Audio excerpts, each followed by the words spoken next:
ஒரு பெரிய ஆறு, அதை கடந்து அடுத்த பக்கம் போகணும். இந்த பக்கம் 8 பேர் நின்றுட்டு இருக்கிறாங்க. 8 பேரும் சேர்ந்து ஒரு குழுவா வந்திருக்கிறாங்க. இவங்க எல்லாருமே பண்டிதர்கள், குருமார்கள், அதாவது அறிவாளிகள். இவங்க எல்லாரும் அந்த ஆற்றை கடந்து அடுத்த கரைக்கு போகணும். அப்புறம் அங்க இருந்து பக்கத்துல இருக்கிற ஒரு ஊருக்கு போய் சேரணும். கரை ஓரமா ஒரு படகு கட்டி கிடந்தது. அதுல ஏறி உக்காந்தாங்க. அது மூலமா அடுத்த கரைக்கு போய் சேர்ந்தாங்க. அங்க போய் கரையேறின உடனே அவங்களுக்குள்ள ஒரு விவாதம். அறிவாளிகள் இல்லையா, அதனால ஒருத்தர் சொன்னார், இந்த படகு நமக்கு உதவி செஞ்சிருக்குது. அது செஞ்ச உதவி மூலமா தான் நாம 8 பேரும் இந்த ஆற்றை கடந்து இந்த பக்கம் வந்திருக்கிறோம். இது செஞ்சிருக்கிற உதவிக்கு நாம நன்றி செலுத்தணும், பதில் மரியாதை செய்யணும். அதை எப்படி செய்யறது அப்படின்னார். இன்னொருத்தர் அதுக்கு ஒரு யோசனை சொன்னார். நமக்கு உதவி செஞ்சிருக்கிற இந்த படகுக்கு மரியாதையும் நன்றியும் செலுத்துகிற முறையில அதை நாம எல்லாரும் நம்ம தலைமையில சுமந்துகிட்டு போறதுதான் நியாயம். ஏன்னா நம்ம அது சுமந்தது இல்லையா, அதுக்கு பதிலா நாம அதை சுமக்கணும். அதுதான் சரியான நன்றியா இருக்கும் அப்படின்னார். இதுதான் சரியான யோசனைன்னு எல்லாரும் ஒத்துக்கிட்டாங்க. அவ்வளவுதான். உடனே அந்த படகை தூக்கி தலையில வச்சுக்கிட்டு 8 பேர் நடக்க ஆரம்பிச்சுட்டாங்க. அப்படியே அவங்க போக வேண்டிய கிராமத்துக்கு போய் சேர்ந்தாங்க. அந்த ஊர் மக்களுக்கு இது வேடிக்கையா இருந்தது. ஆச்சரியமா அவங்கள பார்த்தாங்க. ஏங்க, எதுக்காக இப்படி செய்யறீங்க அப்படின்னு கேட்டிருக்கிறாங்க. படகுங்கிறது மனிதர்களை கரை சேர்க்கறதுக்காகத்தானே இருக்குது. நாம அதை எதுக்காக சுமக்கணும்? அதை ஆற்றங்கரையிலேயே விட்டுட்டு வந்திருக்கலாமே அப்படின்னாங்க. இதுக்கு அந்த 8 பேர்ல ஒருத்தர் சொன்னாராம், என்ன இப்படி சொல்றீங்க? உங்களுக்கு நன்றி உணர்வே கிடையாதா? நீங்க நன்றி கெட்டவங்களா இருக்கிறீங்க, நாங்க நன்றி உடையவர்களா இருக்கிறோம். நன்றி உடைமை அப்படின்னா என்னன்னு எங்களுக்கு தெரியும். அதனாலதான் எங்களை கரை சேர்த்த படகுக்கு நாங்க நன்றி செலுத்துறோம். இந்த படகு எப்பவும் எங்க தலைமையிலதான் இருக்கும் அப்படின்னார். இது புத்தர் சொன்ன ஒரு கதை. வழி இருக்கு பாருங்க, அதையே முடிவுன்னு நினைச்சு வாழ்நாள் பூரா புடிச்சுக்கிட்டு மனிதர்கள் துன்பப்படுறாங்க அப்படிங்கறது அவருடைய கருத்து. ஒரு மனிதன் ஜபம் பண்றான், வழிபாடு பண்றான், அது மூலமா ஒரு விழிப்புணர்வு கிடைச்சுட்டுதுன்னு வச்சுக்கோங்க. அதுக்கப்புறம் எதுக்கு அந்த ஜபமும் வழிபாடும்? தூக்கி எறிஞ்சிட வேண்டியதானே. ஆனா மனுஷன் அப்படி பண்றது இல்ல. வழிபாட்டையே லட்சியமா வச்சுக்கிட்டு அதையே கெட்டியா புடிச்சுக்குவான். அந்த ஜபத்துக்கு அவன் ஒரு கைதி ஆயிடுறான். அதனால அதை விட்டுட்டு அவனால வெளியில வர முடியல.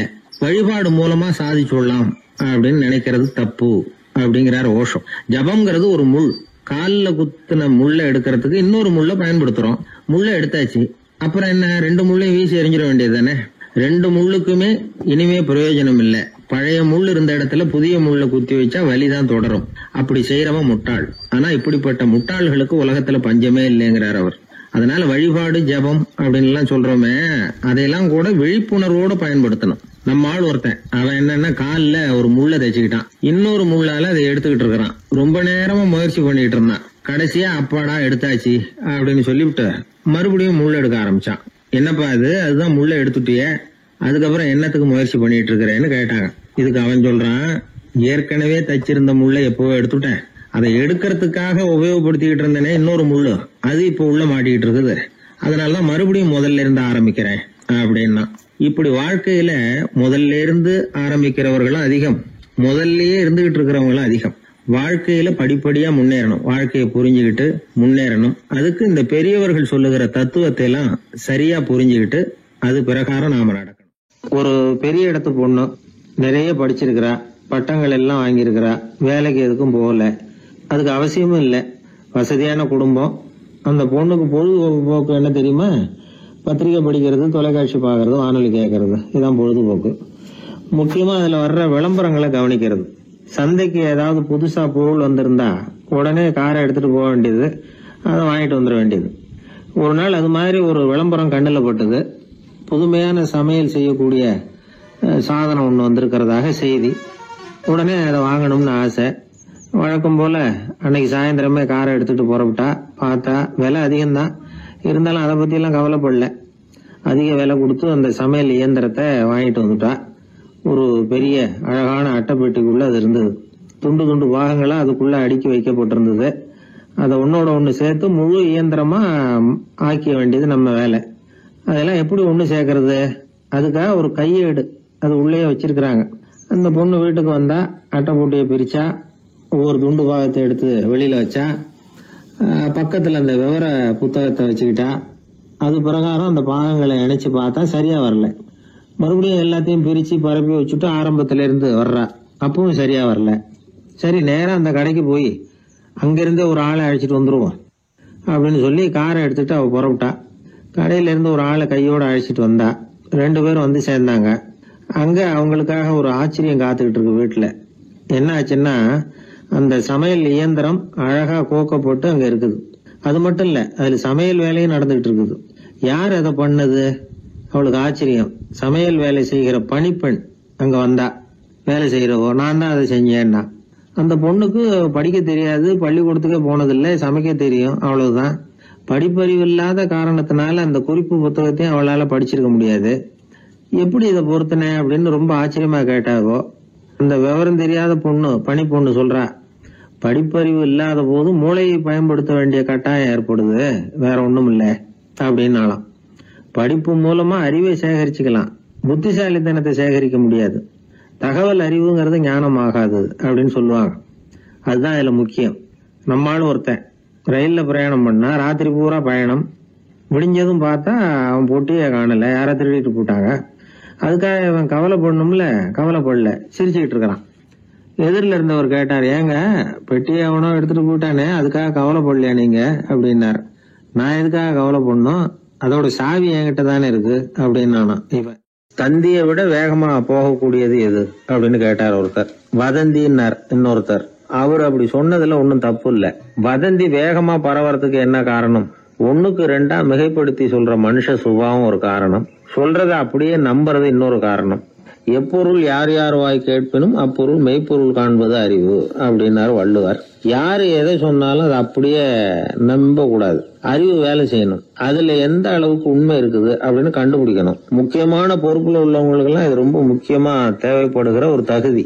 ஒரு நாட்டுல ஒரு சாதாரண ஆள் ஒருத்தன் இருந்தான். அவங்கிட்ட ஒரு கழுதை இருந்தது, ரொம்ப பிரியமா வளர்த்தான். அவனுக்கு அது ரொம்ப நெருக்கமான நண்பன். வேற மனுஷங்க யாரும் கிடைக்கல போல இருக்குது.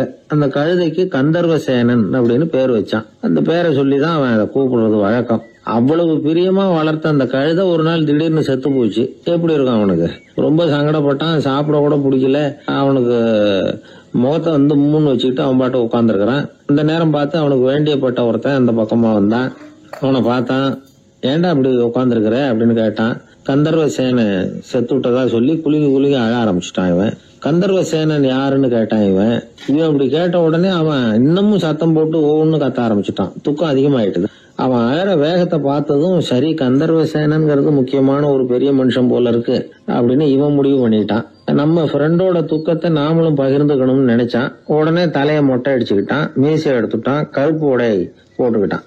கந்தர்வசேனன் இறந்த செய்தி இப்படி காத்து வாக்குல பரவ ஆரம்பிச்சது ஊர் பூரா.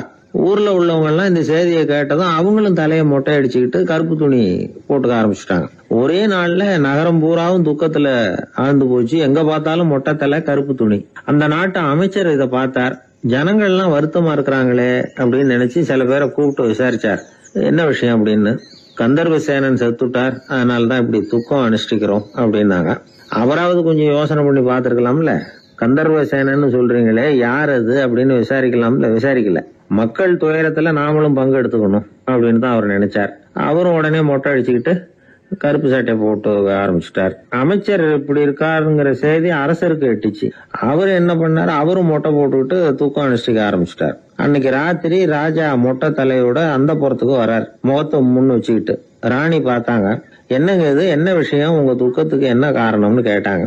ராஜா ரொம்ப கவலையோட, கந்தர்வசேனன் செத்துட்டாராம், ஜனங்கள்லாம் வருத்தத்துல இருக்கிறாங்க, அதனால நானும் அவங்களோட துக்கத்துல பங்கெடுத்துக்கிறேன், ஒரு ராஜாவோட கடமை இல்லையா அது அப்படின்னார். அது சரி, கந்தர்வசேனன் யாரு, உங்க அப்பாவா அண்ணனா, எதுக்காக தலையை மொட்டை அடிச்சிங்க அப்படின்னு கேட்டாங்க ராணி. அதுக்கப்புறம் தான் ராஜா யோசிக்க ஆரம்பிச்சார். ஆமா, அதுவும் சரிதானே, நாம என்னத்துக்கு அவசரப்பட்டு இப்படி பண்ணோம் அப்படின்னு சொல்லி நினைச்சுக்கிட்டு அதுக்கப்புறம் அமைச்சரை கூப்பிட்டார். அப்புறம் விவரம் கேட்டார், யாருங்க இது கந்தர்வசேனங்கிறது யாருன்னு கேட்டார். அவரும் அதுக்கப்புறம் தான் யோசிக்க ஆரம்பிச்சார். அவரு ஜனங்களை கூப்பிட்டு விசாரிச்சார். ஒவ்வொருத்தரா விசாரிச்சுக்கிட்டே கடைசியா அந்த ஆளுகிட்ட போய் சேர்ந்தாங்க. கந்தர்வசேனன் யாருன்னு கேட்டாங்க. என்னோட கழுதைன்னு அவன். ராஜாவும் மந்திரியும் தலையை தொங்க போட்டுக்கிட்டாங்க. எல்லாரும் சொல்றதையும் கண்ணை மூடிட்டு நம்ப ஆரம்பிச்சா கதை இப்படிதான் போய் முடியும். இந்த காலத்துல எல்லாம் சில பேர் சொல்ற விஷயம் கப்சா மாதிரி இருக்கும், ரீல் விடுறார் அப்படின்னு நினைப்போம். ஆனா அதுலயும் உண்மை இருக்கும். ஒருத்தர் ரொம்ப பெருமையா சொன்னார், சார் 10 பேர் ஒரே குடையில வந்தோம் சார், ஒரு சொட்டு தண்ணி கூட எங்க யார் மேலயும் படல சார் அப்படின்னார். 10 பேர் ஒரே குடையில வந்திருக்கிறாங்க, ஒரு சொட்டு தண்ணி கூட மேல படலையாம். பெருமையா சொன்னார். அது எப்படிங்கன்னு கேட்டோம். அவர் சொல்றாரு, ஏன்னா அப்ப மழையே பெய்யல சார் அப்படின்னார். நம்ம உடம்புல ரத்த அழுத்தம் இருக்குதே, அது நல்லதா கெடுதலாம். உடனே அது கெடுதல்னு தான் சொல்லுவோம். ஆனா உண்மை அது இல்ல. இயற்கையா உள்ள ரத்த அழுத்தம் நம்ம உடம்புக்கு தேவையான ஒண்ணு. அந்த அழுத்தம் அதிகமா போனாதான் கெடுதல். அததான் நாம பிபின்னு சொல்றோம். ஆனா அது உண்மையிலேயே உயர் ரத்த அழுத்தம், ஹைப்பர் டென்ஷன். இதயம்ங்கிறது ஓயாம வேலை செஞ்சுக்கிட்டு இருக்கிற ஒரு பம்பு. இதயம் சுருங்கி ரத்தத்தை பம்பு செய்யறப்போ ரத்த அழுத்தம் கூடுதலா இருக்கும். இதுக்கு பேரு சிஸ்டாலிக் பிளட் பிரஷர் அப்படின்னு பேர். இதயம் விரிந்த நிலைக்கு திரும்புறப்போ ரத்த அழுத்தமும் குறையுது. இதுக்கு பேரு டயஸ்டாலிக் பிளட் பிரஷர் அப்படின்னு பேர். இப்படி இது மாறி மாறி இருக்கும். இந்த பிபி 140 90 இப்படின்லாம் சொல்றாங்கல்ல, இதுதான். சீரா இருக்க வேண்டிய ரத்த அழுத்தம் ஒரு அளவுக்கு மேல அதிகரிச்சுட்டா ஆபத்து ஆரம்பம்னு அர்த்தம். சரி, இந்த உயர் ரத்த அழுத்தம் உண்டாகிறதுக்கு என்ன காரணம்? இதனாலதான் இது வருதுன்னு ஒரு காரணத்தை குறிப்பிட்டு சொல்ல முடியாது. ஆனா வம்சாவளி காரணம், ரொம்ப டென்ஷனான சூழ்நிலையில வேலை செய்யறது, உடம்பு குண்டா இருக்கிறது, இதெல்லாம் இந்த ஹை பிபிக்கு துணை செய்யுது. அப்படிதான் எடுத்துக்க வேண்டியிருக்குது. இது கிருமியினால ஏற்படுற வியாதி இல்ல, உடம்புல ஏற்படுற ஒரு பழுது, அவ்வளவுதான். 40 வயசுக்கு மேலதான் பொதுவா இது பாதிக்கும். அதெல்லாம் சரி. ஒருத்தருக்கு உயர் ரத்த அழுத்தம் இருக்குது, அதை கட்டுப்படுத்துறதுக்கு வழி ஏதாவது உண்டா அப்படின்னா உண்டு. மருந்து கொடுத்தும் சரி பண்ணலாம். மருந்து இல்லாத சிகிச்சை முறைகளும் இருக்குது. இப்ப மருந்து சாப்பிடுறதுன்னா டாக்டர் கிட்ட போயிடலாம். அதுக்கு இப்ப சுமாரா 30 விதமான மருந்துகள் இருக்குதான். மருந்தோட உடல் கட்டுப்பாடும் மனக்கட்டுப்பாடும் சேர்ந்ததுன்னா ரொம்ப விசேஷம். அது இருக்கட்டும், மருந்து இல்லாம நாம செய்ய வேண்டியது என்ன, அதை தெரிஞ்சுக்குவோம். முதல்ல சீரான உடற்பயிற்சி, வாக்கிங் ரொம்ப நல்லது. மனசை அமைதிப்படுத்துறதுக்கு யோகாசனம், ஆழ்நிலை தியானம், இது மாதிரியான பயிற்சிகள் நல்லது. ஒரு காலத்துல யோகாசனம் பண்ணுங்க, தியானம் பண்ணுங்கன்னு சொன்னா ஒரு மாதிரியா பார்த்தாங்க. இப்ப மருத்துவ நிபுணர்களே அதெல்லாம் ரொம்ப அவசியம்தான் அப்படின்னு சொல்றாங்க. இன்னொரு அதிசய சிகிச்சை முறை இப்போ வழக்கத்துக்கு வந்திருக்குது. பயோ ஃபீட்பேக் அப்படின்னு பேரு. மூளையின் அழுத்த அலைகளை பதிவு பண்ணி அதை மறுபடியும் உடம்புக்குள்ள செலுத்தி இந்த ரத்த அழுத்தத்தை சீராக்கி போடுறாங்க. சில பேருக்கு இந்த ஹை பிபி பார்டர் லைன்ல இருக்கும். அவங்களுக்கெல்லாம் மருந்துகள் அவசியம் இல்லை. வாழ்க்கை முறையில சில மாற்றங்களை பண்ணிக்கிட்டாவே போதும். பிஹேவியரல் மாடிஃபிகேஷன்ஸ் சொல்றாங்க. அது எப்படின்னா, பரபரப்பான வாழ்க்கை முறையை தவிர்க்கணும். புகைப்பிடிக்கிற பழக்கம், மது அருந்தும் பழக்கம், இதெல்லாம் இருந்தா விட்டுடணும். சாப்பாட்டுல உப்பை குறைக்கணும். கொழுப்பு சத்து ஆகாரங்களை குறைச்சிக்கணும். முடிஞ்சா விட்டுடலாம். குடும்பத்துல ஏற்கனவே யாருக்காவது ஹை பிபி இருந்தா சந்ததிகள் ஜாகிரதையா இருக்கணும். நடுத்தர வயசு அடைஞ்சவங்க அப்பப்ப அந்த பிபி செக் பண்ணிக்கிறது நல்லது. டாக்டர் சொல்றத நம்மள பல பேர் சரியாவே கேட்கறது இல்ல. அதனாலதான் இடைஞ்சல். ஒரு ஆளு பிபின்னு சொல்லி டாக்டர் கிட்ட போனான். உடம்பு குண்டா இருக்கு, அதை குறைக்கணும், முதல்ல தினமும் உடற்பயிற்சி பண்ணு அப்படின்னாரு. சரின்னு சொல்லிவிட்டு வந்தான், செஞ்சான். கொஞ்ச நாள் கழிச்சு மறுபடியும் டாக்டர் கிட்ட போனான். என்னப்பா எக்ஸசைஸ் பண்ணியா அப்படின்னு கேட்டார். தினமும் பண்ணேன் டாக்டர்னா. என்ன பண்ணேன்னு கேட்டார். முன்னெல்லாம் சிகரெட்டை கடையில வாங்குவேன், இப்ப நான் அப்படி வாங்குறத விட்டுட்டேன். தினமும் நானே என் கையாலேயே உருட்டி தயார் பண்றேன் டாக்டர். இது ஒரு எக்ஸசைஸ் தானே அப்படின்னா. ஒரு தடவை கலைவாணர் NS கிருஷ்ணன் பேராசிரியர் கல்கியை சந்திச்சு பேசிக்கிட்டு இருந்தாராம். கலைவாணர் கல்கியை பார்த்து, எனக்கு கதை எழுத ஆசையா இருக்கு, எப்படி எழுதுறதுன்னு கேட்டாராம். கதை எழுதுறதுக்கு 4 மை வேணும்னாராம் கல்கி. அப்படியா, அப்படின்னா என்னென்ன கலர் மை அப்படின்னு கேட்டிருக்காரு கலைவாணர் சிரிச்சுக்கிட்டே. நான் சொன்னது கலர் மை இல்ல, அது வேற மை. அதாவது கதை எழுதுறதுக்கு தேவைப்படுகிற 4 மை எதுன்னா, 1 திறமை, 2 பேணாமை, 3வது தனிமை, 4வது பொறுமை அப்படின்னாராம். உடனே கலைவாணர், உங்க யோசனை அருமை அப்படின்னாராம். அதுதான் கலைவாணர். பொதுவா எழுத்தாளர்கள் எழுதுற மாதிரி நடந்துக்கிறது இல்ல. ஆனா கலைவாணர் என்ன சொல்லுவாரோ அதே மாதிரி நடந்துக்குவார். எல்லாருக்கும் எல்லாம் கிடைக்கணுங்கிற கருத்தை சினிமா படங்கள்ல வலியுறுத்துவார். அதே மாதிரி நடைமுறை வாழ்க்கையிலேயே எல்லாருக்கும் எல்லாமும் கொடுப்பார். பணம், பதவி, புகழ் இப்படி எதுவுமே இல்லாத ஒரு சாதாரண மனுஷனா இருந்தா கூட இவர் மனுஷனுக்கு கொடுக்கற மரியாதையில கொஞ்சமும் குறைச்சல் இருக்காது. இந்த குணம் சாதாரணமா எல்லாருக்கும் இருக்கிறது இல்ல. அவரு சினிமா தியேட்டருக்கு போய் சினிமா பாக்குறது வழக்கம். அவரு வந்திருக்கிறாருங்கிறது தெரிஞ்சா போதும், வெளியில பிச்சைக்காரங்க கூடிடுவாங்க. இது அவருக்கு தெரியும். வெளியில நம்மளை நம்பி ஒரு கூட்டம் காத்துக்கிட்டு இருக்குமேன்னு நினைப்பார். உடனே ஒரு 100 ரூபா நோட்டை கொடுத்து சில்லறையா மாத்திட்டு வர சொல்லுவார். படம் முடிஞ்சு வெளியில வர்றப்போ சில்லறையோட வருவார். எல்லாருக்கிட்டையும் கொடுத்துருவார். ஏன்னா எல்லாரும் தேடிட்டு வருவாங்க அவரை. என்ன எல்லாரும் சௌக்கியமா இருக்கிறீங்களா அப்படின்னு பிரியமா விசாரிப்பார். ஏதோ ரொம்ப நெருங்கின சொந்தக்காரங்களை விசாரிக்கிறது மாதிரி விசாரிப்பாரு. தன்கிட்ட இருக்கிற சில்லறையை எல்லாருக்கும் சமமா பிரிச்சு கொடுத்துட்டு தான் அங்கிருந்து புறப்படுவார். ஒரு நாள் அது மாதிரி புறப்படுற சமயத்துல ஒரு சின்ன பையனுக்கு சில்லறை எதுவும் கிடைக்கல கொடுக்கறதுக்கு. இது கலைவாணருக்கு தெரியாது. கார்ல ஏறி புறப்பட்டு போயிட்டார். அந்த பையன் காரை புடிச்சுக்கிட்டு பின்னாடியே ஓடியாந்துருக்கிறான். ஐயா, நீங்களே இல்லைன்னு சொன்னா நான் என்ன பண்றது? இன்னைக்கு பட்னி தான், அம்மாவுக்கு வேற உடம்பு சரியில்லை அப்படின்னு கத்திக்கிட்டே ஓடியாந்தானா. கலைவாணர் கவனிச்சுட்டார். உடனே காரை நிறுத்த சொன்னார். இறங்கினார். அந்த சின்ன பையனை கட்டி பிடிச்சிக்கிட்டு என்ன மன்னிச்சுக்கப்பா, நான் கவனிக்காம வந்துட்டேன் அப்படின்னு சொல்லி அழ ஆரம்பிச்சுட்டாராம். இன்னொரு தடவை இதே மாதிரி ஒரு தியேட்டர்ல இருந்து வெளியில வந்திருக்கிறார். ஒரு ஆள் அவர்கிட்ட வந்து நின்றுருக்கார். அவர் கொடுக்கறதுக்கு இவர்கிட்ட பணம் இல்ல. பணம் இல்லையாப்பா அப்படின்னாராம். உங்ககிட்டயே இல்லையா அப்படின்னாராம் அவரு. கலைவாணருக்கு மனசு ரொம்ப சங்கடமா போச்சு. உடனே புறப்பட்டு வீட்டுக்கு போனார். அங்க இங்க தேடி பார்த்து அங்க இருந்த கொஞ்சம் நெஞ்ச சில்லறையை எடுத்தார். காரு டிரைவரை கூப்பிட்டார். தியேட்டர் வாசல்ல நின்றுகிட்டு இருந்த ஆசாமியோட அங்க அடையாளங்களை சொன்னார். காரை எடுத்துட்டு போய் அந்த ஆளை கண்டுபிடிச்சு இந்த காசை கொடுத்துட்டு வா அப்படின்னு அனுப்பி வச்சாராம். பிச்சை போடுறதுக்காக காரை அனுப்புனதாக வேற யார பத்தியாவது நீங்க கேள்விப்பட்டிருக்கிறீங்களா? அவர் ஒரு வித்தியாசமான மனிதர், வித்தியாசமான கலைஞர். கலைவாணரோட சகோதரர் கல்யாணம் நடந்தது. அதுல தியாகராஜ பாகவதர் கச்சேரி முடிஞ்ச உடனே அதுல சம்பந்தப்பட்ட கலைஞர்களுக்கெல்லாம் கலைவாணர் பரிசுகள் கொடுக்கிறார். அந்த கச்சேரியில கடம் வாசிச்சவருக்கு மட்டும் மத்த எல்லாருக்கும் கொடுத்ததை விட பெருசா ஒரு வெள்ளி கோப்பையை பரிசா கொடுத்தாராம். மத்தவங்களுக்கு எல்லாம் சின்னதா கொடுத்துட்டு கட வித்துவானுக்கு மட்டும் பெருசா பரிசு கொடுக்குறீங்களே ஏன்னு கேட்டிருக்கிறாங்க. அதுக்கு கலைவாணர் விளக்கம் கொடுத்தாராம். இப்பெல்லாம் ரயில்ல கூட்டம் அதிகங்கிறது உங்களுக்கு எல்லாருக்கும் தெரியும்.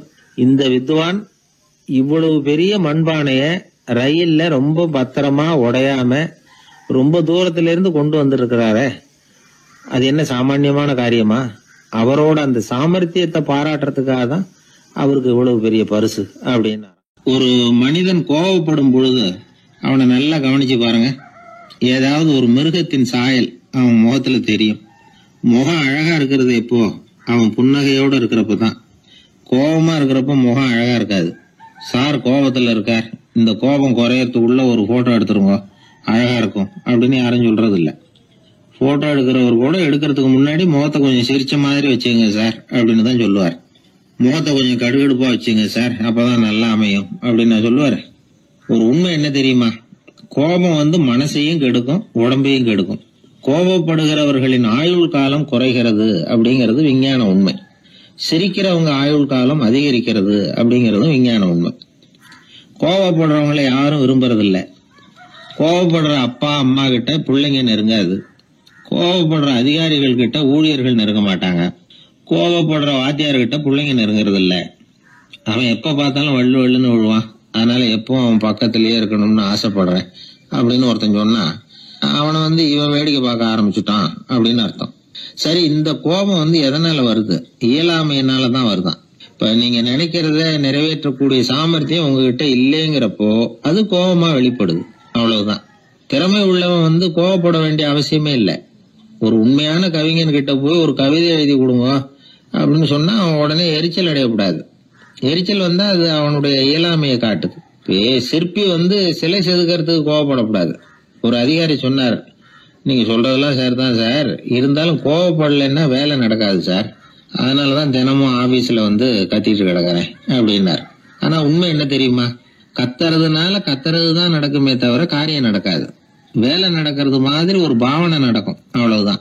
தவறு செய்கிறவர்களுக்கு தண்டனை கத்துறது மட்டும் இல்ல, திட்டு வாங்குற யாரும் தான் செஞ்சது தவறுதான் அப்படின்னு ஒத்துக்கிறது இல்ல. அதை அவங்க உணர்றதும் இல்ல.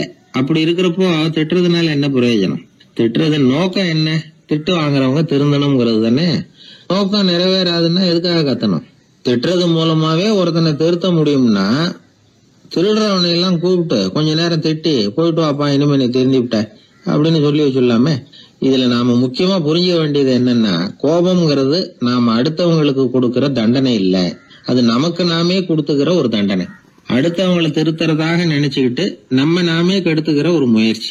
நம்ம மனசு கெட்டு போகுது, நம்ம உடம்பு கெட்டு போகுது, அதுதான் கண்ட பலன். நம்ம ஆள் ஒருத்தன் சொன்னா, நான் கோபம் வந்துட்டுதுன்னா அதை மனிதர்கள் மேல காட்ட மாட்டேன் சார், அவங்கள திருத்த முடியாதுன்னு எனக்கு தெரியும் அப்படின்னா. வேற என்ன பண்ணுவேன் அப்படின்னு கேட்டேன். பாத்திரங்கள் பேர்ல காட்டுவேன், வீட்டுல இருக்கிற பாத்திரங்களை எல்லாம் எடுத்து வெளியில வீசி எறிவேன் அப்படின்னா. அதனால கோபம் குறைஞ்சுதா அப்படின்னு கேட்டாங்க. எனக்கு குறைஞ்சுது, ஆனா எதிர்த்த வீட்டுக்காரனுக்கு அதிகமாயிட்டுதுன்னு நானும். அது எப்படிறான்னு கேட்டிருக்காங்க. நான் எனக்கு கோபம் வந்த உடனே நேரம் அவங்க வீட்டுக்குள்ள போய் அங்க இருக்கிற பாத்திரங்களை தான் எடுத்து வெளியில வீசி எறிகிறேன் அப்படின்னா. ஒரு வெளி தேசத்துல இருந்து ஒருத்தர் நம்ம நாட்டுக்கு வந்தார்.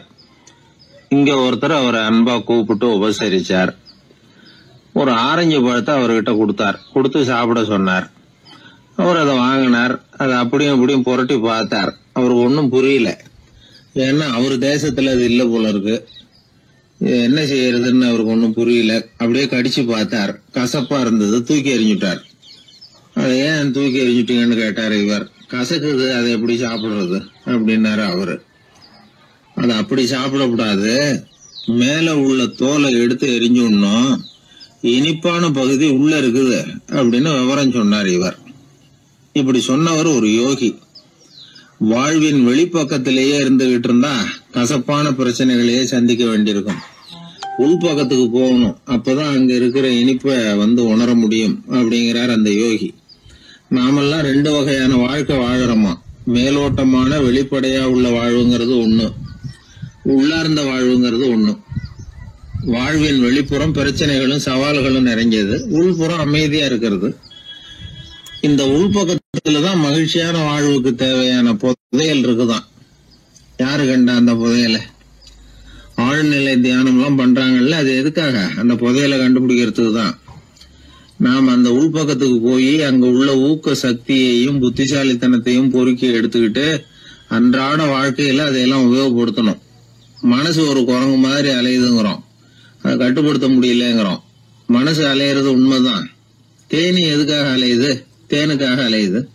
அது மாதிரிதான் மனசும் அலையுது. மகிழ்ச்சி, சாந்தி இதுகளை தேடி அலையுது. மனசை உள்பக்கமா அலைய விடணும். மகிழ்ச்சியான வாழ்வுக்கு என்னென்ன தேவைங்கிறத இந்த யோகி சொல்றார். ஊக்கம், புத்திசாலித்தனம், அமைதி, சாந்தம். இது எல்லாம் நம்ம கிட்ட நமக்குள்ளேயே இருக்குது. அதனாலதான் சொர்க்கம் நமக்குள்ளேயே இருக்குன்னு சொல்றது. புதையல நமக்குள்ளேயே வச்சுக்கிட்டு அதை தேடி புலம்பிக்கிட்டு இருக்கிறது ரொம்ப வேடிக்கைங்கிறார் அவர்.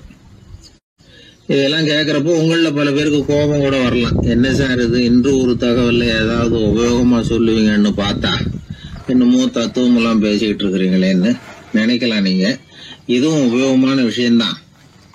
நாம தியானம் அது இதுன்னு எதுவும் பண்ணலன்னா கூட மனசுல அழுத்தமோ இறுக்கமோ இல்லாம எப்பவும் சந்தோஷமா இருக்கிறதுக்கு பழகிக்கிட்டா அதுவே போதும்.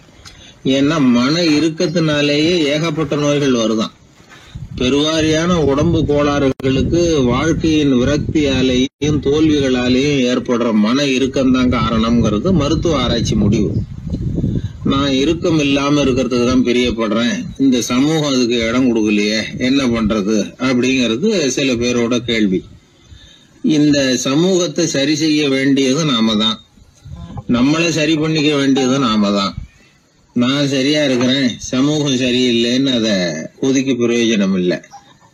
ஒரு குடும்பஸ்தர், அவர் மனசுல எப்பவும் டென்ஷன். அவர் டென்ஷன் இல்லாம இருக்கிறதுக்கு பழகிக்கிட்டார். அதுக்கப்புறமா அவர் சொல்லுவார், நான் ஒன்னும் ஆழ்நிலை தியானம்லாம் பண்ணல, இருந்தாலும் என் மனசு எப்பவும் அமைதியா தான் இருக்குது. இவ்வளவுக்கும் எங்க வீட்டுல தினமும் என் சம்சாரத்துக்கும் எங்க அம்மாவுக்கும் சண்டை நடந்துகிட்டே தான் இருக்கும் அப்படிம்பார். அது சரிங்க, உங்க அம்மா ஒரு பக்கம், உங்க மனைவி ஒரு பக்கம், அவங்க 2 பேரும் சண்டை போடுறப்போ நீங்க எந்த பக்கம் இருப்பீங்க அப்படின்னு கேட்டார் ஒருத்தர். அந்த சமயம் நான் வீட்டுக்கு வெளிப்பக்கம் இருப்பேன் அப்படின்னார் அவர். அங்க ஒரு முனிவர் இருந்தார். சுவாமி, என்ன ஆசீர்வாதம் பண்ணுங்க, எனக்கு ஏதாவது புத்தி சொல்லுங்க அப்படின்னா அவர் ஆசீர்வாதம் பண்ணார். அதுக்கப்புறம் சொன்னார், மகனே, நீ எந்த காரியத்தை செஞ்சாலும் செய்யறதுக்கு முன்னாடி ஒரு தடவை அதனால ஏற்படக்கூடிய விளைவுகளை நல்லா யோசிக்கணும். உன் மனசுக்கு அது சரின்னு தெரிஞ்சா மட்டும் அதை செய்யணும் அப்படின்னார். அரசன் அவர் சொன்னதை அப்படியே மனசுல வாங்கிக்கிட்டான். அவர் காலடியில விழுந்து வணங்கினான். 100 பொற்காசுகளை அவர் காலடியில வச்சுட்டு திரும்பணும். அமைச்சர் இதை கவனிச்சார். என்ன இது, நம்ம அரசர் இவ்வளவு ஏமாளியா இருக்கிறாரு, இந்த ஒரு சாதாரண யோசனை சொன்னதுக்கு 100 பொற்காசுகள் கொடுத்துட்டாரு. அமைச்சர் இப்படி நினைக்கிறது அவர் முகத்தை பார்த்ததுமே அரசனுக்கு புரிஞ்சுட்டுது. இருந்தாலும் அதை பத்தி ஒன்னும் கேட்டுக்கல. 2 பேரும் திரும்பி அரண்மனைக்கு வந்து சேர்ந்தாங்க. அதுக்கப்புறம் அந்த அரசன் என்ன பண்ணான் தெரியுமா? காட்டுல முனிவர் சொன்ன அந்த புத்திமதியை ஒரு கல்லுல கல்வெட்டா செதுக்கணும். தன்னுடைய அறையில எல்லாரும் கண்ணிலையும் படும்படியாக அப்படி ஒரு இடத்துல பதிச்சு எல்லாரும் பாக்குறது மாதிரி பண்ணிவிட்டான். இப்போ அந்த அமைச்சருக்கு ஆச்சரியம், என்ன இது, நம்ம மன்னருடைய அறியாமையை புரிஞ்சுக்கவே முடியலையே, இத போய் கல்லுல செதுக்கி வைக்கணுமா, பேர்பட்ட அறிவுரையாது அப்படின்னு நினைச்சார். கொஞ்ச நாள் ஆச்சு. ஒரு நாள் அந்த மன்னருக்கு கடுமையான வயிற்று வலி. உடனே அரண்மனை வைத்தியரை கூப்பிட்டார். அவர் வந்து சேர்ந்தார். மன்னரை சோதிச்சு பார்த்தார். கொஞ்ச நேரம் இப்படியே படுத்துருங்க, நான் எங்க வீட்டுக்கு போய் இதுக்கு பொருத்தமா ஒரு மருந்து தயார் பண்ணிட்டு வரேன் அப்படின்னு சொல்லிட்டு ஓடினார். மருந்தோட திரும்பி அவர் வந்த சமயத்துல மன்னர் ஒரு கட்டில்ல கண்மூடி படுத்திருக்கிறார். பக்கத்துல யாரும் இல்ல. வைத்தியர் வந்தார். ஒரு சின்ன கோப்பையில கொஞ்சம் மருந்த ஊத்தினார். அப்படியே அங்க சுத்தி முத்தி பார்த்தார். ஏதோ ஒரு பொடிய வந்து அதுல கலந்தார். கலந்து எடுத்துக்கிட்டு மன்னரை நெருங்கினார். கொஞ்சம் யோசனை பண்ணார். அப்புறம் திரும்பி போனாரு. கையில இருந்த மருந்து அப்படியே கீழே கொட்டிவிட்டு வந்தார். அந்த கோப்பையை நல்லா கழுவி சுத்தம் பண்ணி விட்டு மறுபடியும் கொஞ்சம் மருந்த ஊத்திட்டு வந்தார். அதுக்கப்புறம் மன்னா அப்படின்னு சொல்லி மெதுவா கூப்பிட்டாரு. இவர் எழுந்திருச்சார். அப்புறம் இவரு சொன்னார், மன்னர் வைத்தியரே, நான் வந்து கண்ணை மூடிக்கிட்டு இருந்தாலும் அப்பப்ப கவனிச்சுக்கிட்டு தான் இருந்தேன். முதல்ல எதையோ கலந்தீங்க, அப்புறம் அதை கொட்டிவிட்டு வேற என்ன விஷயம், உண்மையை சொல்லுங்க அப்படின்னு மிரட்டினார். வைத்தியர் மிரண்டு போட்டார். அப்படின்னு மன்னருடைய காலில் விழுந்தார். அதுக்கப்புறம் உண்மையை சொன்னார். மகாராஜா, உங்களுடைய படை தளபதி உங்களை கொல்றதுக்காக சதி பண்ணார்.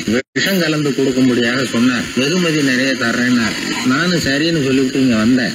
அவர் கொடுத்த விஷப்பொடிய மருந்துல கலந்தேன். எடுத்துக்கிட்டு உங்ககிட்ட வந்தப்போ எதிரில நீங்க வச்சிருக்கிற அந்த கல்வெட்டு வாசகம் கண்ணுல போட்டது.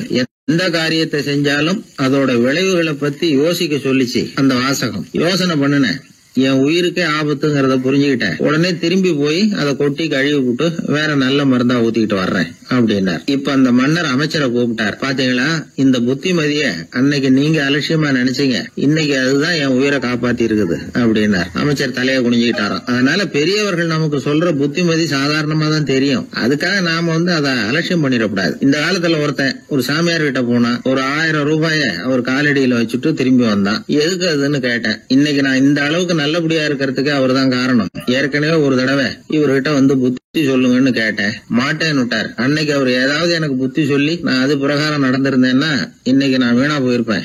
அதுக்காக ஒரு நன்றியை தெரிவிக்கிறதுக்காக தான் இன்னைக்கு வந்தேன், இந்த காணிக்கையை செலுத்துறேன் அப்படின்னு சொல்லிவிட்டு அவன் பாட்டு தெருவில் இறங்கி நடந்து போனான். உழைப்பும் நேர்மையும் உயர்வதற்கு வழிகள். அதை விட்டுட்டு உட்கார்ந்த இடத்துல இருந்துகிட்டே உயர போகணும் அப்படின்னு ஆசைப்படக்கூடாது. பல பேர் அப்படிதான் கற்பனை பண்றாங்க. அந்த கற்பனையிலேயே பாதி வாழ்க்கை ஓடி போடுது. உழைப்புங்கிற வழியையும் நேர்மைங்கிற வழியையும் ஒதுக்கிவிட்டு குறுக்கு வழியில ஓட நினைக்கிறவங்க குப்புற விழுந்துடுறாங்க. எந்த தொழிலை நாம செய்தாலும் சரி, அந்த தொழிலுக்குரிய பெருமையை நாம புரிஞ்சுக்கிட்டு அதுல ஈடுபடணும். அப்படி இல்லாம என்ன சார் பொழப்போகுது, இந்த தொழிலை மனுஷன் செய்வானா அப்படி புலம்பிக்கிட்டே இந்த தொழிலையே செஞ்சுக்கிட்டு இருக்கிறவங்க நம்மள பல பேர் உண்டு. செய்யும் தொழிலே தெய்வம் அப்படின்னு சொல்றாங்கல்ல, அப்படி சொல்றது எதுக்காக? அந்த அளவுக்கு அதுல ஒரு ஈடுபாடு வேணுங்கிறதுக்காக தான். ஒரு பெரிய மலைப்பகுதி, அந்த மலை அடிவாரத்துல ஒரு சிற்பி உட்காந்து ஒரு சிலையை வடிச்சுக்கிட்டு இருக்கிறான். கையில ஒரு சின்ன உளிய வச்சுக்கிட்டு ஒரு பெரிய கருங்கல் பாறையை கொஞ்சம் கொஞ்சமா உடைச்சுக்கிட்டு இருக்கான். ஒரு சிற்பத்தை வடிக்கிறதுங்கிறது அவ்வளவு உன்னதமான ஒரு தொழிலா? எல்லாராலையும் முடியுமா அது? அப்படி இருந்தும் அந்த சிற்பிக்கு மன நிறைவில்லை. அவன் நினைக்கிறான், இந்த கடுமையான வெயில்ல உட்கார்ந்து வேலை செய்யறது எவ்வளவு கஷ்டம்.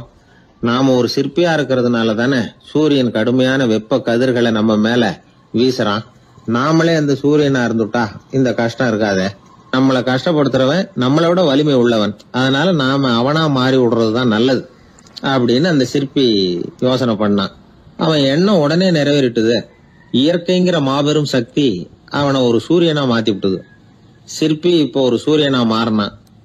இனிமே இந்த உலகத்துல நம்மளை விட வலிமை உள்ளவன் வேற யாரும் கிடையாது அப்படின்னு நினைக்க ஆரம்பிச்சுட்டான். அவனுக்கு மகிழ்ச்சியா இருந்தது. அந்த மகிழ்ச்சி அதிக நேரம் நீடிக்கல. ஏன்னா கொஞ்ச நேரத்துல ஆகாயத்துல கரிய மழை மேகங்கள் அப்படியே சூழ்ந்து வந்தது. சூழ்ந்து வந்த மேகங்கள் சூரியனை மறைக்க ஆரம்பிச்சது. இப்போ சூரியனா இருந்த அந்த சிற்பி நினைச்சு பாக்குறான், என்ன இது, என்னையே இந்த மேகம் மூடி மறைக்குதுன்னா அது என்னை விட பெரிய ஆளாதான் இருக்கணும். அதனால இனிமே நாம சூரியனா இருக்கக்கூடாது, நாம மேகமா தான் இருக்கணும், அதுதான் கௌரவம் அப்படின்னு நினைக்க ஆரம்பிச்சிட்டான். இப்பவும் பாருங்க, இயற்கை அவனுடைய ஆசையை நிறைவேற்றி வச்சது. சூரியனா இருந்த சிற்பி மேகமா மாறினான். வான வீதியில அப்படியே உல்லாசமா வர ஆரம்பிச்சான். அந்த உல்லாசமும் அதிக நேரம் நீடிக்கல. எதிரில் பார்த்தா பிரம்மாண்டமான மலைகள் வழியை அடைச்சிட்டு நிக்குது. வேகமா வந்த மேகம் மலையில மோதிக்கிட்டுது. அந்த மலையை தாண்டி அப்பால செல்ல முடியல. இப்போ அந்த மேகம் நினைக்குது, நாம எந்த தடையும் இல்லாம அந்தரத்துல மிதந்து வர்றோம். நம்மையே போக விடாம தடுக்குதுன்னா அந்த மலைக்கு எப்பேற்பட்ட வலிமை இருக்கணும். இனிமேல நாம மேகமா இருந்து பிரயோஜனம் இல்ல, இருந்தா மலையா இருக்கணும், அதுதான் பெருமை அப்படின்னு நினைக்க ஆரம்பிச்சான். இப்பவும் பாருங்க, இயற்கை அவனுடைய ஆசையை நிறைவேற்றி வச்சது. மேகமா இருந்த சிற்பி மலையா மாறினான். பெரிய மலை பூமிக்கும் வானத்துக்குமா நின்றுகிட்டு இருக்கு. இனிமே நமக்கு எந்த கவலையும் இல்லை அப்படின்னு நினைச்சது அந்த மலை. இப்படி நினைச்சுக்கிட்டு இருந்த வேளையில அந்த மலையோட காலடியில அடிவாரத்துல ஏதோ சத்தம் கேட்டது. என்ன சத்தம் இது அப்படின்னு சொல்லி அந்த மலை மெதுவா குனிஞ்சு பார்த்துதான். பார்த்தா அங்க ஒரு மனுஷன் தன்னுடைய கையில உளிய வச்சுக்கிட்டு மலையை கொத்திட்டு இருக்கிறான். ஏதோ ஒரு சிற்பத்தை வடிக்கிறதுக்காக அவன் முயற்சி பண்ணிட்டு இருக்கிறான். இப்போ அந்த மலை நினைச்சுதான், மலையையே ஒருத்தன் உடைக்கிறான்னா அவன் எப்பேற்பட்ட வலிமை உள்ளவனா இருக்கணும். இனிமேலும் மலையா இருந்து பிரயோஜனம் இல்ல, மனுஷனா மாறணும், அதுதான் சரி அப்படின்னு நினைச்சுதான். அந்த வினாடியே அந்த மலை ஒரு மனுஷனா மாறிச்சு. அவன் கையில ஒரு உளி, பழையபடியே ஒரு கருங்கல் பாறையை கொத்த ஆரம்பிச்சான். அந்த ஆள் பழைய நிலைமைக்கு வந்துட்டான். இந்த கதையிலிருந்து நாம தெரிஞ்சுக்க வேண்டியது என்னன்னா, தன்னுடைய உண்மையான பலம் என்னங்கிறது தெரியாமலே தாவி தாவி தடுமாறிக்கிட்டு இருக்கிறான் மனுஷன் அப்படிங்கிறது தான். இனிமேலாவது அதை புரிஞ்சுக்கணும். நாம அதுவா மாறணும்னு நினைக்கிறது தப்பு, நாம இருக்கணும் அப்படின்னு நினைக்கிறது தான் உண்மை, அதுதான் சரி. அந்த சிற்பி என்னென்னோ கற்பனை பண்ணி கடைசியில மறுபடியும் சிற்பியாகவே வந்து சேர்ந்தான் பாருங்க. அதனால நம்முடைய உண்மையான பலம் என்ன அப்படிங்கறத தெரிஞ்சுக்கிட்டு நடந்துகிட்டோம்னா வாழ்க்கையில எப்பொழுதும் வெற்றி நிச்சயம். பண்றதுன்னு எனக்கு புரியல அப்படின்னு கவலைப்பட்டார் ஒரு அப்பா. என்ன பண்றது, அப்பாவோட குணம் கொஞ்சமாவது பிள்ளைக்கும் இருக்கதானே செய்யும்னா, அட போங்க சார், அவனை அடக்கிறதுக்கு ஏதாவது வழி சொல்லுவீங்கன்னு பார்த்தா நீங்க என்னோட சரித்திரத்தை புரட்ட ஆரம்பிச்சுட்டீங்களே. அப்புறம் கேட்டேன் அவரை, சரி பையன் அடம் பண்ண அவனை நீங்க எப்படி அடக்குறீங்க அதை சொல்லுங்க முதல்ல, அதுக்கப்புறம் என் யோசனையை சொல்றேன் அப்படின்னு. அவரு சொன்னார், வேற என்ன பண்ணுவேன், மிரட்டுவேன், அடிப்பேன், அவ்வளவுதான் எனக்கு தெரியும்னார். அடிச்சா அடங்கிடுவானா பையன் அப்படின்னு கேட்டேன். அது எப்படிங்க அடங்குவான், இன்னமும் தீவிரமா அடம் பண்ண ஆரம்பிச்சிருவான், கத்தி ரகலை பண்ணிவிடுவான் அப்படின்னார். குழந்தை அடம் பண்றானேங்கிற கவலை பல குடும்பங்கள்ல உள்ள ஒரு பிரச்சனை தான். இதுக்கு இப்ப மருத்துவர்கள் ஒரு சுலபமான வழியை சொல்றாங்க. அது என்னன்னா, ஒரு குழந்தை அடம் பண்ணிச்சுன்னா அதை அடிக்கப்படாதான், அதுக்கு பதிலா வேற ஒரு காரியம் பண்ணலாமா. அது என்னன்னா, குடும்பத்துல இருக்கிற எல்லாரும் ஒண்ணு சேர்ந்து அந்த குழந்தைகிட்ட கொஞ்ச நேரம் பேசாம இருந்தோம்னுமா, பேச்சை நிறுத்திக்கணும். குழந்தையால பேசாம இருக்க முடியாது, அது யோசனை பண்ணும், தன்னுடைய தவறை உணர்ந்து அது வருந்த ஆரம்பிக்கும். இப்படி தொடர்ந்து செஞ்சுக்கிட்டு வந்தா குழந்தை கொஞ்ச நாள்ல அடம் பண்றதை நிறுத்தி விடுமா. இது டாக்டர்கள் இப்ப சொல்லி கொடுக்கற ஒரு யோசனை. அதே மாதிரி சில குழந்தைகள் சரியான காரணம் இல்லாம அடம் பண்ணணுங்கிறதுக்காகவே கத்துது பாருங்க, அதை நிறுத்துறதுக்கு கூட ஒரு வழி இருக்குது. அது என்ன வழின்னா, அது அழற சமயத்துல அந்த சத்தத்தை ஒரு டேப் ரெக்கார்டர் மூலமா பதிவு பண்ணி வச்சுக்கணும். குழந்தை கத்த ஆரம்பிக்குதுன்னு வைங்க, உடனே ஏற்கனவே பதிவு பண்ணி வச்சிருக்கிற அழுகை சத்தத்தை போட்டு அந்த குழந்தை காதுல விழறது மாதிரி பண்ணணும். தன்னுடைய அழுகை சத்தத்தை கேட்க ஆரம்பிச்ச உடனே அந்த குழந்தை தான் அழறதை நிறுத்திக்குமா. சில குழந்தைகள் சாப்பிட மாட்டேன்னு அடம் பண்ணும். வளர்ந்த குழந்தைய வற்புறுத்தி சாப்பிட சொல்லக்கூடாது. சில பேர் என்ன பண்ணுவாங்கன்னா, கட்டாயப்படுத்தி சாப்பாட்டை திணிப்பாங்க. அதெல்லாம் ரொம்ப தப்பு. குழந்தைக்கு விவரம் தெரிஞ்சதுக்கு அப்புறம் சாப்பாட்டு விஷயத்துல நீங்க தலையிட வேண்டிய அவசியமே இல்லை. பசிச்சா சாப்பிடணுங்கிறது அதுக்கு புரியும்.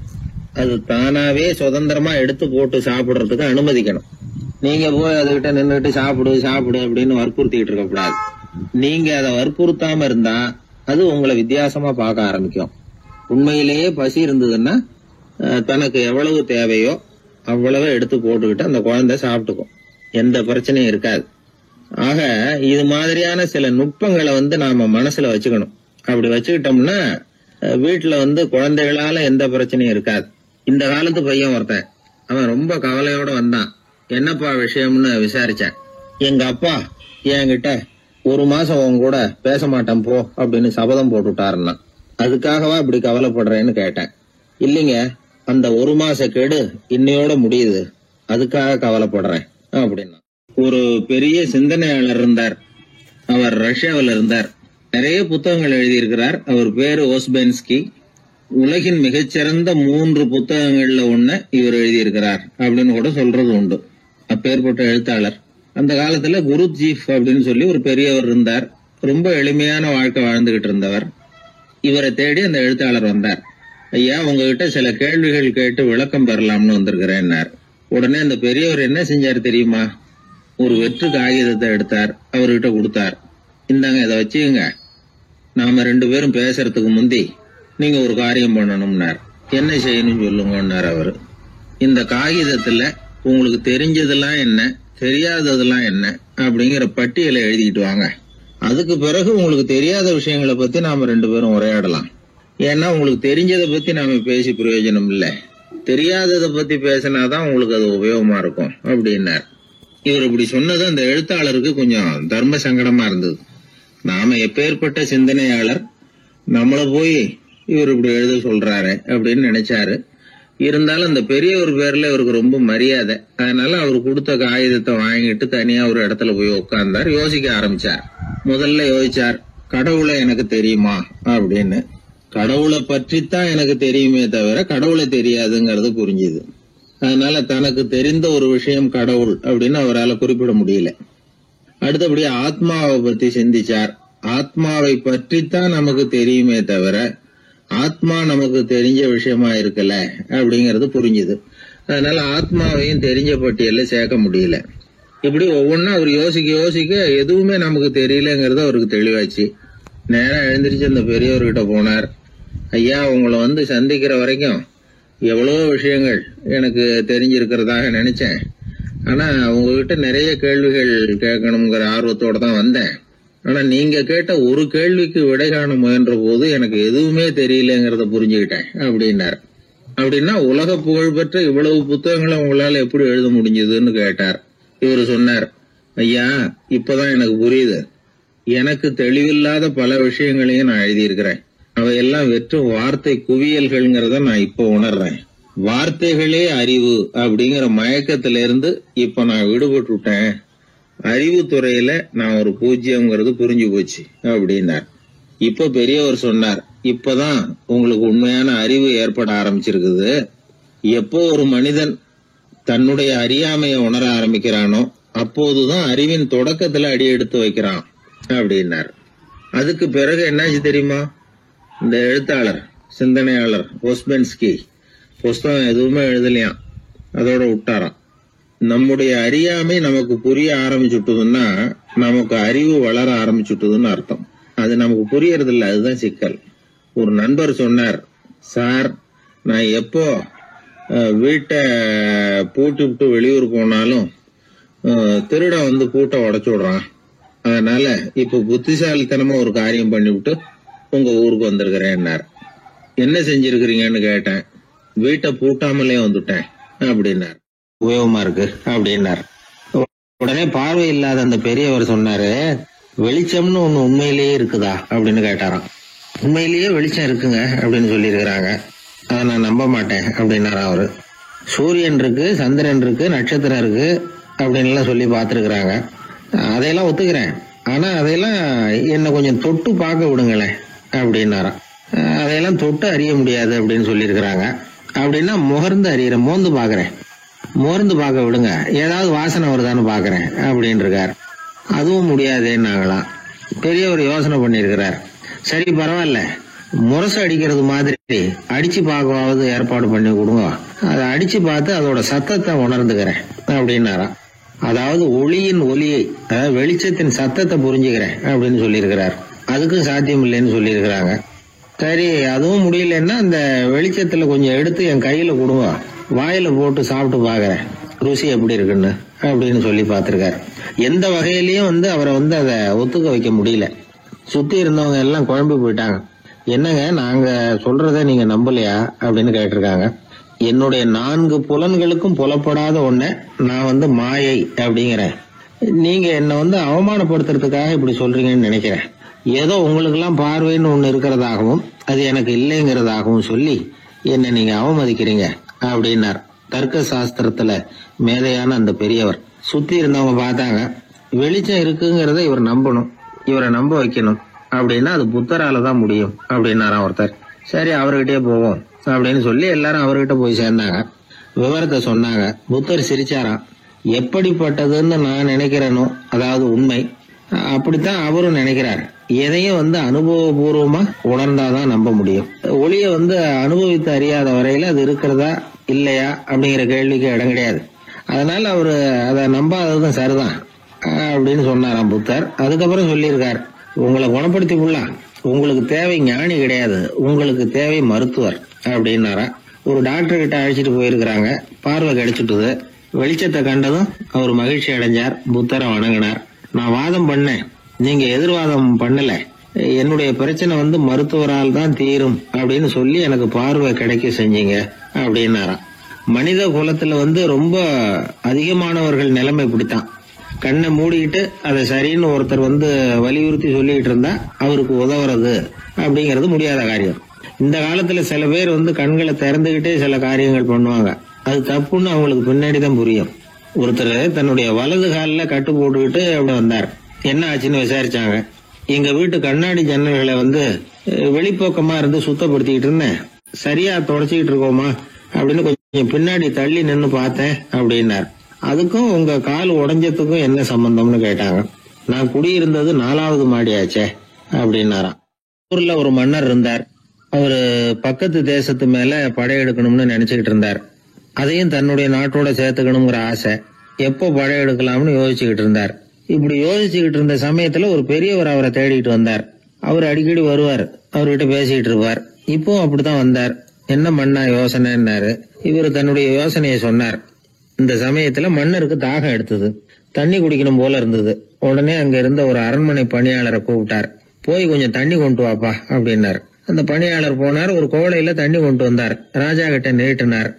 ராஜா அதை வாங்கி குடிக்கிறதுக்காக வாயிட்ட கொண்டுட்டு போனார். அந்த நேரம் பார்த்து, மன்னா கொஞ்சம் பொறுங்கன்னார் இந்த பெரியவர்.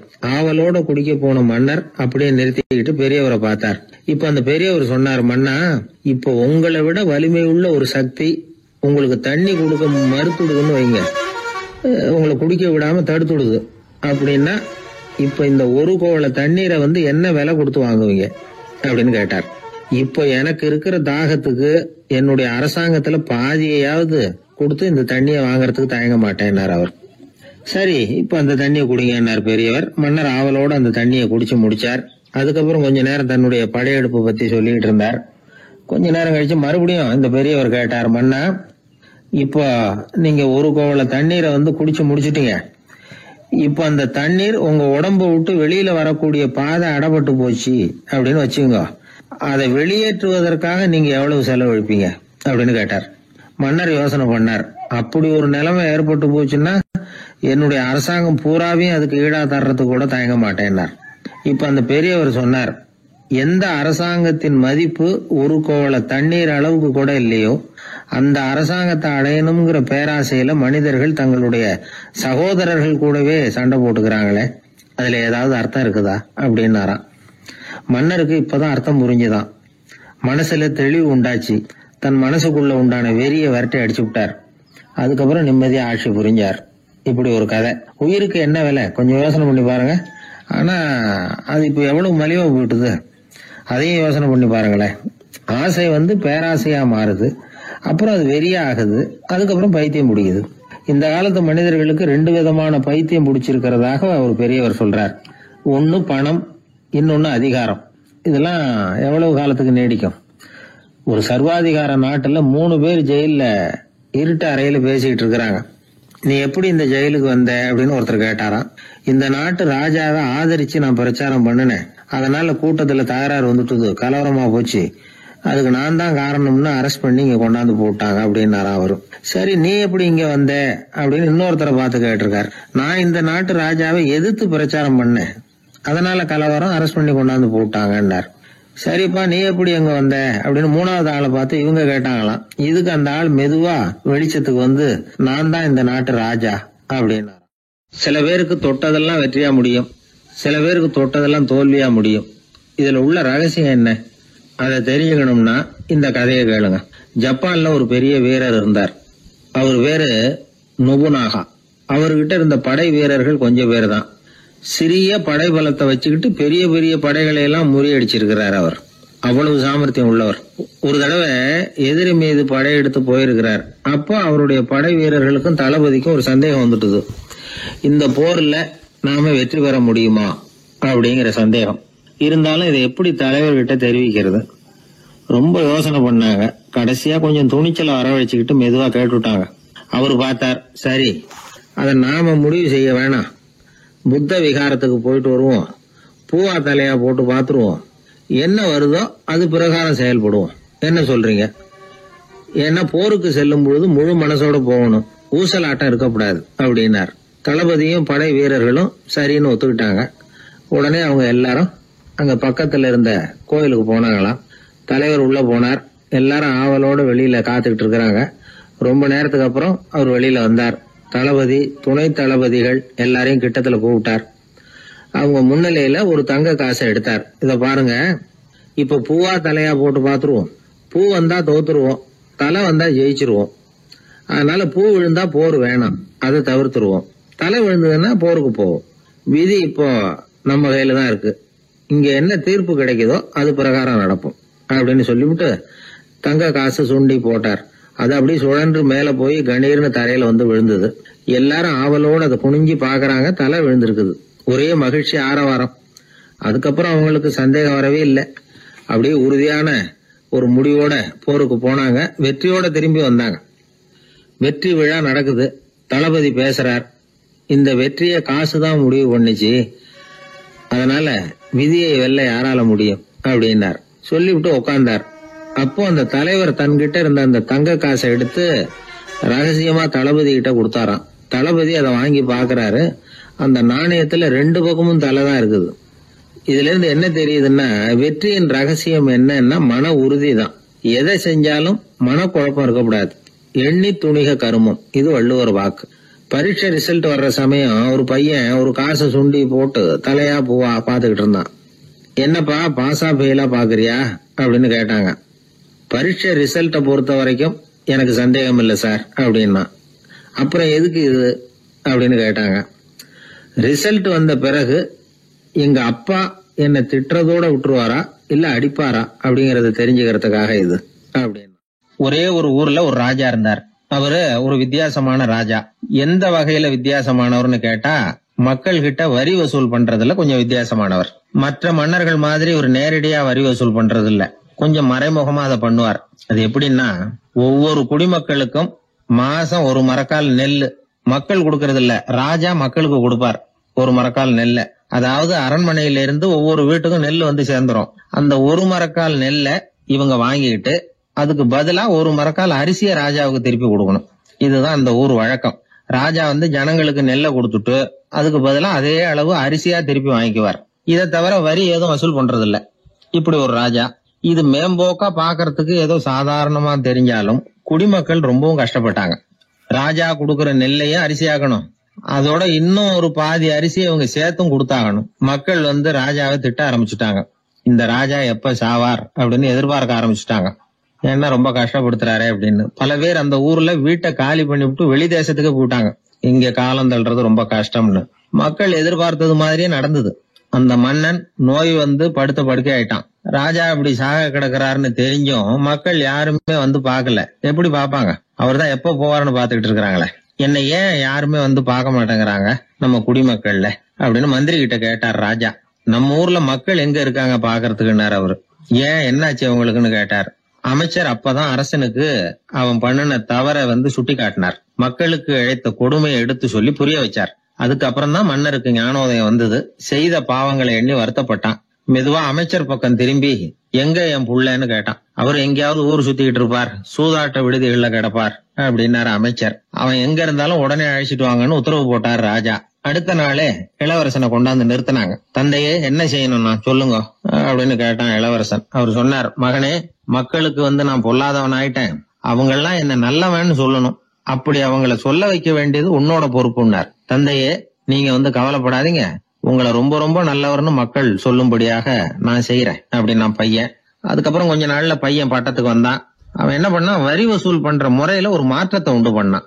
என்ன மாற்றம் பண்ணனான்னா, ஒவ்வொரு வீட்டுக்கும் ஒரு மரக்கால் உமிய கொடுக்கறது, அதுக்கு பதிலா ஒரு மரக்கால் அரிசியை வாங்கிக்கிறது. அப்பா என்ன பண்ணாரு, நெல்லை கொடுத்துட்டு அரிசியா வாங்கினார். இவன் மகன் உமிய கொடுத்துட்டு அரிசியா வாங்கினான். கொஞ்ச காலம் ஆச்சு. ஒரு நாள் மந்திரியை கூப்பிட்டு கேட்டான், அமைச்சரே, நம்ம ஊர் மக்கள் என்ன பேசிக்கிறாங்க அப்படின்னு. உங்க அப்பா ரொம்ப நல்லவன்னு பேசிக்கிறாங்க அப்படின்னாரு அமைச்சர்.